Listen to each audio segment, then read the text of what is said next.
E Que da hora. tu teve muita represália lá nos Estados Unidos, cara? Os caras tentaram te pegar? Sim, na realidade tinha reportagem que saiu 2 semanas atrás. Não sei se vocês leram.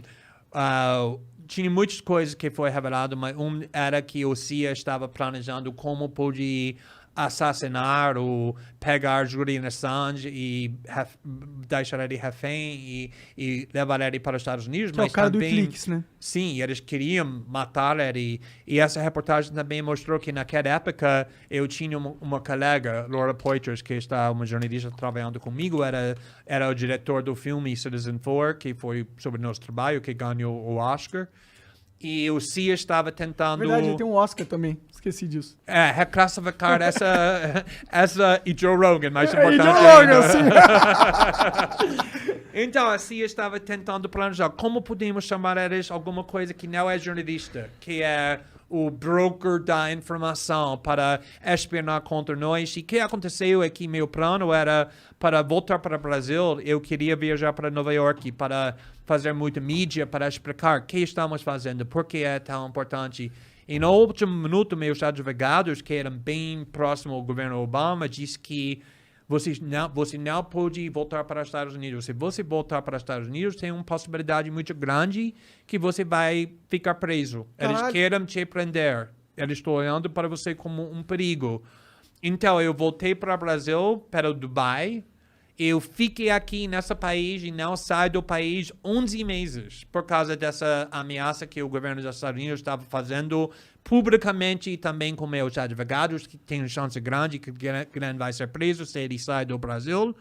E eu saí só quando ganhamos o Pulitzer e pouco e apostamos que o governo dos Estados Unidos não queria prender a gente. Seria politicamente muito custoso prender um jornalista exatamente. ganhador de um Pulitzer. Porque o governo dos Estados E Unidos prender ama... pelo motivo que Do ele Pulitzer. ganhou. Por causa da exato. reportagem. É porque o governo dos Estados Unidos ama acusar todo mundo. A China está atacando o jornalismo. A Rússia não respeita o jornalismo e vamos ficar na prisão com o nosso Pulitzer. Na prisão vai parecer muito verdade. ruim para os Estados Unidos. É só por causa disso voltamos. Entendeu. Que loucura isso, cara. Essa fase da sua cabeça, mano, teve algum momento que tu ficou com medo dessa loucura toda? O minuto quando eu tinha muito medo, não muito medo, mas quando eu entendi que não era um jogo, é que, não sei se você lembra, mas meu marido,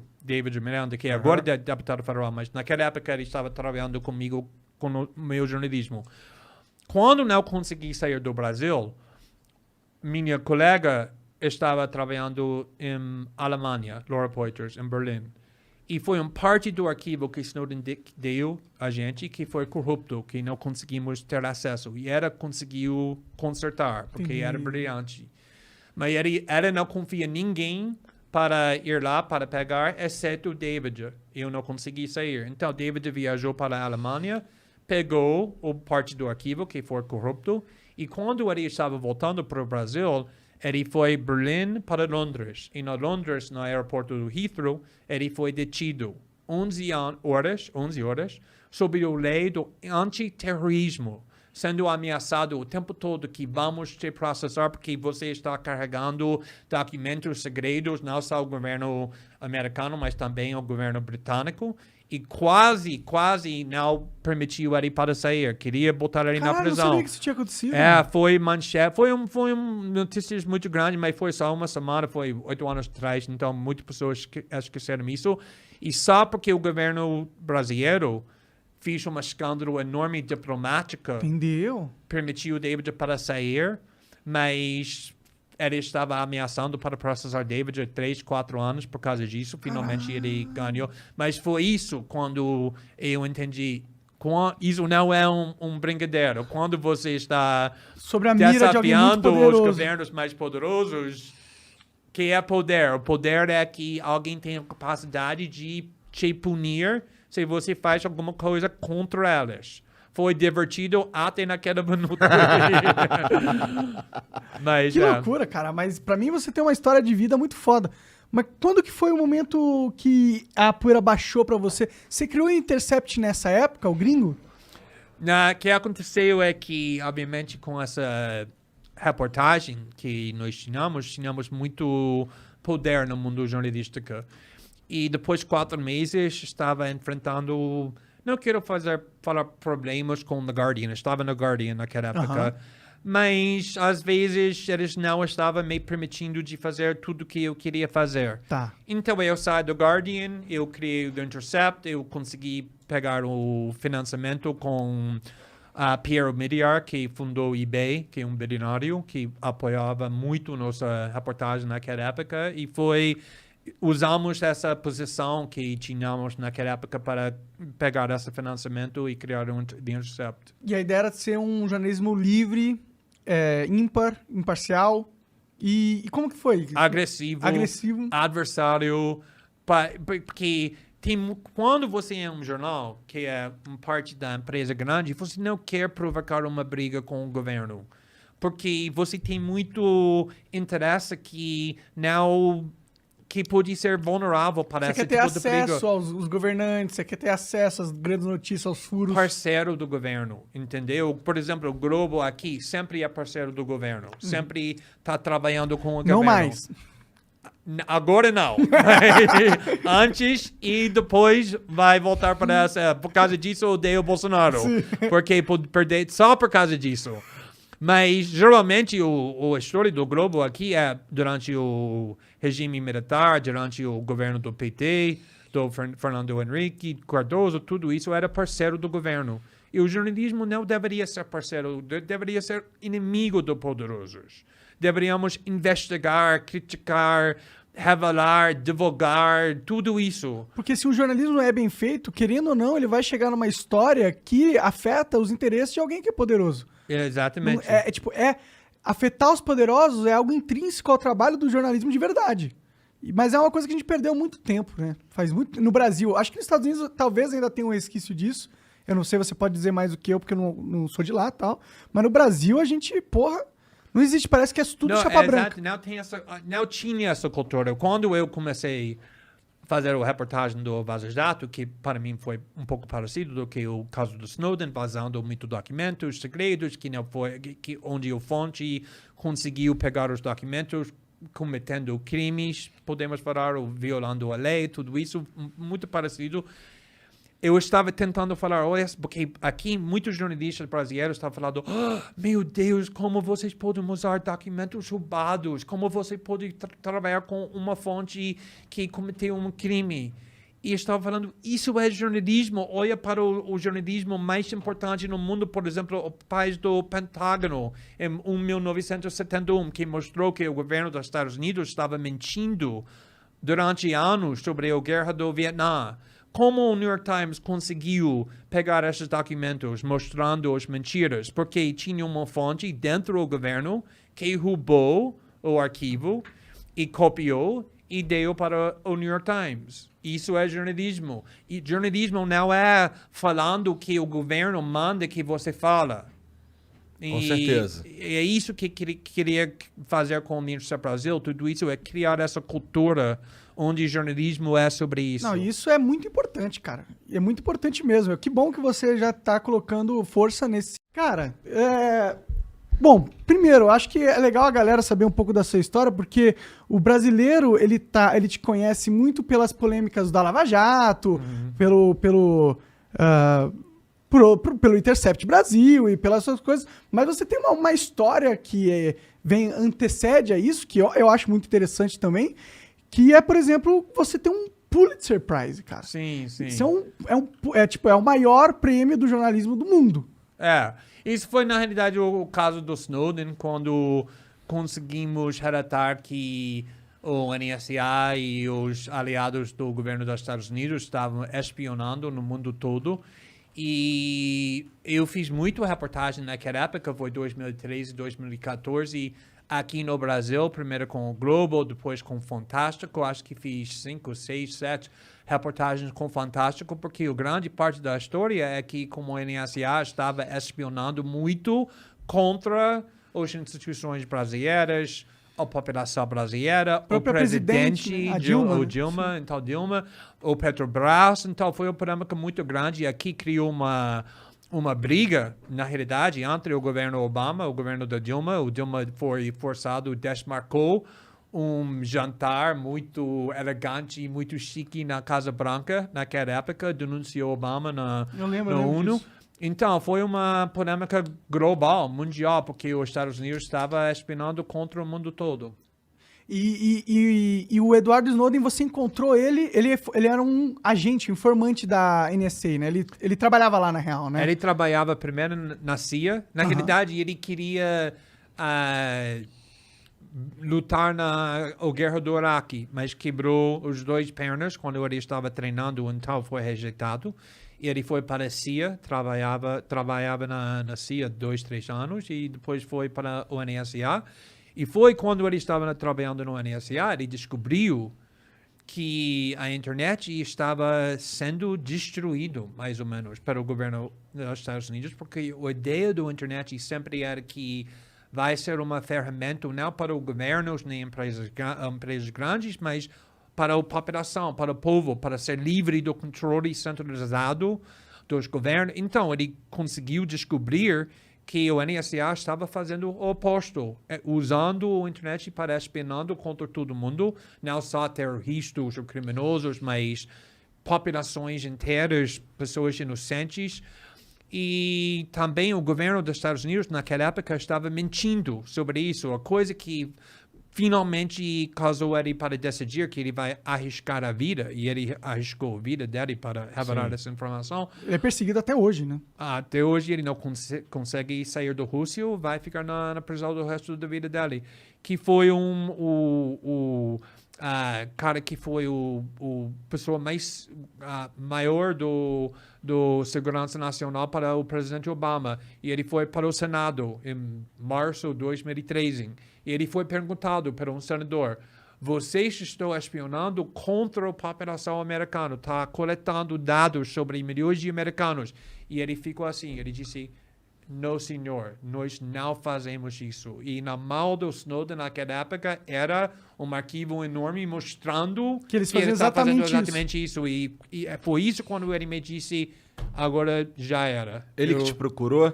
Ele me procurou, ele mandou um e-mail, obviamente não falando nada sobre ele, porque ele sabia que nós não sabemos que tudo estava sendo espionado, tomando muito cuidado, e foi necessário criar uma clima da confiança entre ele e mim.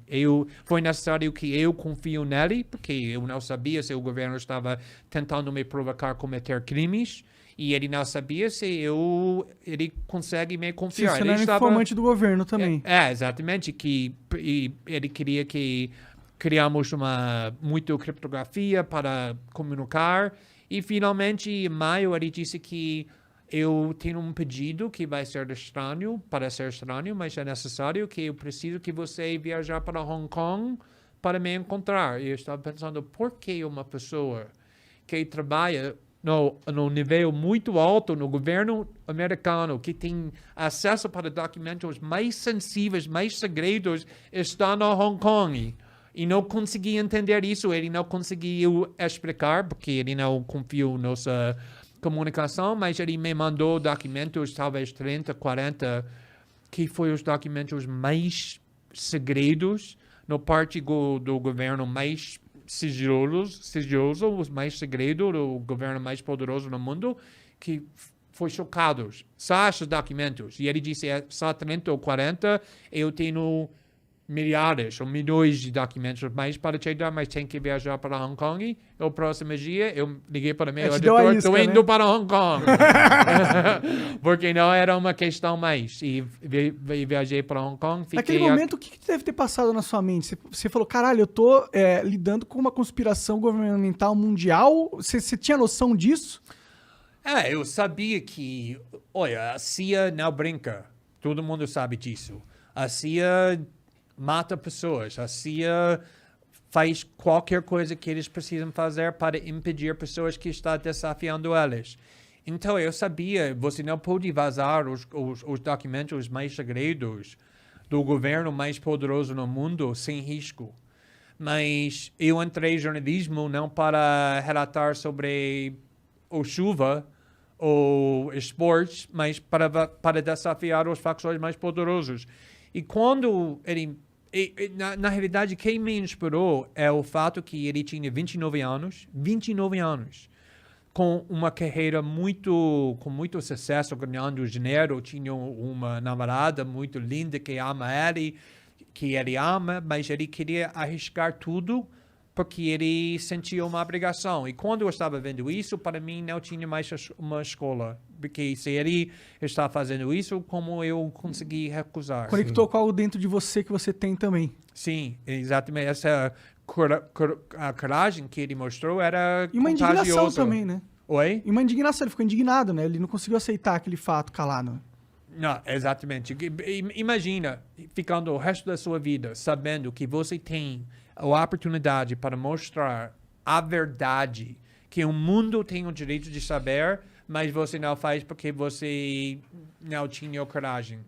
Seria horrível. Na realidade, indo para a prisão seria melhor do que ficando o resto da sua vida sabendo que você tinha essa covardia. Sim, você perpetuou uma espionagem em massa da própria população, da própria família. É, exato. E a coisa interessante é que, como você disse, que até agora ele está sendo perseguido, ele está na Rússia 8 anos, agora ele casou com a namorada. Ah, que legal, ela foi pra lá. Ele tem um novo filho que tem 8 meses, 9 Ele meses. tá numa prisão, entre aspas. Né? Ele é preso na Rússia. Não é um país tão ruim, é bem em ruim, mas não é tão comparação ruim. que estava esperando que ele vai ficar na Pois prisão é. de verdade. Você não quer ficar na prisão nos Estados Unidos. Eles não brincam com prisão quando você é acusado de arriscar segurança nacional. A vida dele é muito bom, mas apesar do fato que ele perdeu muito liberdade, até agora eu sempre falo que a pessoa que eu conheço que é mais tranquilo, mais feliz, mais satisfeito na vida é Edward Snowden, porque toda noite ele consegue botar a cabeça na travesseira sabendo que ele fez a coisa certa. E não tem dinheiro, não tem fama, não tem nada que pode comparar com esse valor. Sim. Mas e aí, continua a história. Você foi pra Hong Kong? Sim, eu fui para Hong Kong e fiquei lá 2 semanas. E começamos a relatar um documento depois do outro. No primeiro artigo, explodiu o mundo. Foi maior história, o maior escândalo no mundo naquela época, imediatamente. Mas ele fazia questão de você dizer que tinha sido ele? Sim, porque geralmente, quando tem uma fonte assim, por exemplo, minha fonte na Vaza Jato, ele não queria se identificar, ele queria esconder, porque ele não queria ir para a prisão. O Snowden foi tão raro, porque desde o começo ele disse, eu não quero esconder. Eu quero me identificar. Por quê? Porque eu sei que não estou fazendo nada errado. Então, eu não vou esconder. Eu vou ir para o governo e falar, você não precisa me procurar. Estou aqui. Meu nome é Edward Snowden. Fui eu que vazei esses documentos. Eu fiz isso por causa dessa raciocínio. Então, eu disse, deixa a gente ter uma semana, quando estamos relatando, antes de você se identifica, para não distrair as revelações. E depois de uma semana, eu gravei uma entrevista com ele e apresentamos ele para o mundo.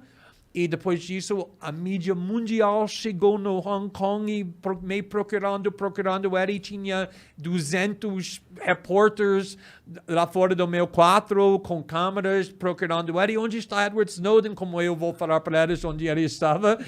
E foi um escândalo muito grande. Sim, eu lembro, eu acompanhei na época. Sim. Foi um escândalo mundial que repercutiu em todas as mídias internacionais e na internet e não sei o quê. Porque eu acho que é um assunto que tem muito a ver com a nossa era, que é uma era da informação, da tecnologia, que hoje é possível ter esse controle. E a gente tem que, então, discutir o que vem o controle e vem também a responsabilidade que ele acarreta. E a gente tem hoje os governos que dominam esse controle da internet, né? E é uma ferramenta muito importante para eles que pode ser usado para o autoritarismo, que é algo que a gente tem que impedir, a qualquer custo. Exatamente.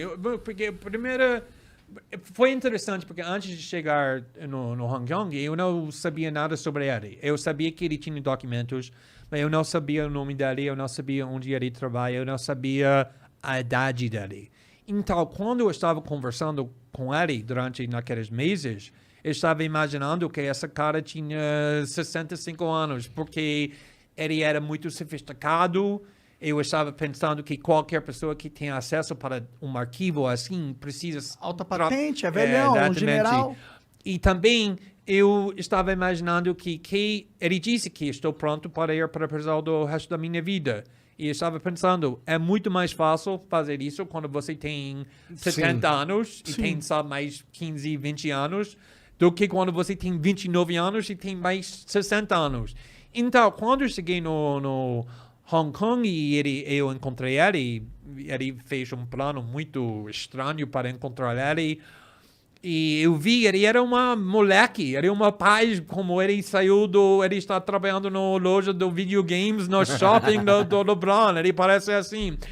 Então, eu fiquei 2 dias tentando entender o motivo dele. Por que você está pronto para arriscar o resto da sua vida para essa causa, a causa abstrata, ok, é uma causa justa, mas ainda é uma causa, não é nada para você, ele não está em perigo, a família dele não está em perigo, foi um princípio.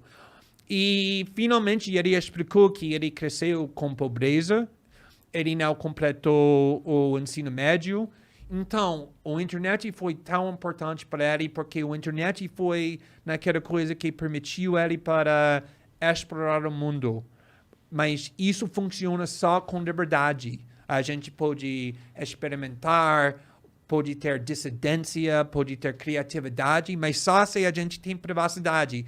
Porque quando você sabe que o governo, a sociedade está olhando para você, seu comportamento muda. Com certeza. Está muito mais limitado agora que pode fazer. E ele disse que ele não quer perder o valor da internet e ele está pronto para ir para a prisão para essa ferramenta, essa invenção. Mas aí depois que, beleza, estourou isso aí tudo, foi parar em tudo quanto é lugar, tudo quanto é repórter ficou sabendo e tal, o desdobramento disso foi positivo, no sentido, eles prometeram parar de espionar e tal? Não, o NSA, por exemplo, não caiu. Depois relatamos, está ainda em pé, funcionando muito bem. O que ele delatou ainda acontece. Mas mudou muito. Por quê? Porque, primeiramente, estamos conversando, discutindo o fato que nós sabemos agora que não sabíamos antes, que a internet está sendo invadido o tempo todo, espionando o tempo todo. O que isso significa? Que nós podemos, e muitas pessoas estão fazendo, usando criptografia, estamos protegendo, usando WhatsApp, usando Signal, usando Telegram, usando outras coisas. E isso está deixando isso muito mais difícil para o governo dos Estados Unidos, outros governos, para espionar. Ainda eles podem, mas pelo menos agora temos ferramentas de privacidade para criar parede entre o que estamos fazendo e os governos. Também mudou muito o relacionamento entre países, como pessoas estavam pensando sobre Barack Obama, o governo do Obama, o papel dos Estados Unidos no mundo, o papel do jornalismo. Mudou muito esse pensamento. Então, é muito mais difícil para o governo. Naquela época, eles conseguiram fazer qualquer coisa que eles queriam. E a coisa mais importante é que uma das coisas que conseguimos revelar é que o Facebook e o Google, o Apple estava dando todos os seus dados para o governo. Ninguém sabia. Agora, depois da nossa reportagem, todo mundo sabia. E por causa disso, o Facebook e o Google sempre precisa provar. Olha, estamos protegendo. Agora temos WhatsApp. O WhatsApp tem criptografia para esse lado. Virou um marketing positivo você ser contra a vigilância do Estado. Sim, mas não é só marketing, porque se é só marketing, todo mundo sabe, isso é falso. Eles têm que provar que tem ferramentas de privacidade. E isso melhorou também muito. Sim, porque agora é uma vantagem competitiva você proteger o seu cliente do Estado. Exatamente. O Facebook fala, não, porque o medo do Facebook era que se eles não provassem que eles estão protegendo os seus dados, você vai usar a rede social da Alemanha, o Coreia do Sul, o brasileiro, prometendo, Facebook está dando todos os seus dados para o governo, mas nós não fazemos, usa nós. E eles tinham muito medo que vai perder uma geração O market share inteira ali. e talvez como ficar mais space, que não existe mais, que era gigante. Sim, Então, isso verdade. mudou muito o comportamento. Fala galera, tudo bem com vocês? Aqui quem vos fala é o Douglas, dono do canal Tudo Isso Cord Podcast e também dono do canal Amigo Rico. Pessoal, quero deixar um recadinho aqui para vocês antes de começar o corte. Quero estar mostrando aqui o meu canal de renda extra. Você que está procurando uma forma de ganhar dinheiro com site, aplicativo ou qualquer forma de ganhar dinheiro através da internet, você vai encontrar aqui no nosso canal, canal Amigo Rico. Vou deixar aqui o primeiro link na descrição. Você que está procurando uma forma de ganhar dinheiro na internet sem precisar investir, você pode estar entrando no meu canal, onde eu trago vídeo todos os dias de como ter uma renda extra, beleza? Então, vamos pro corte.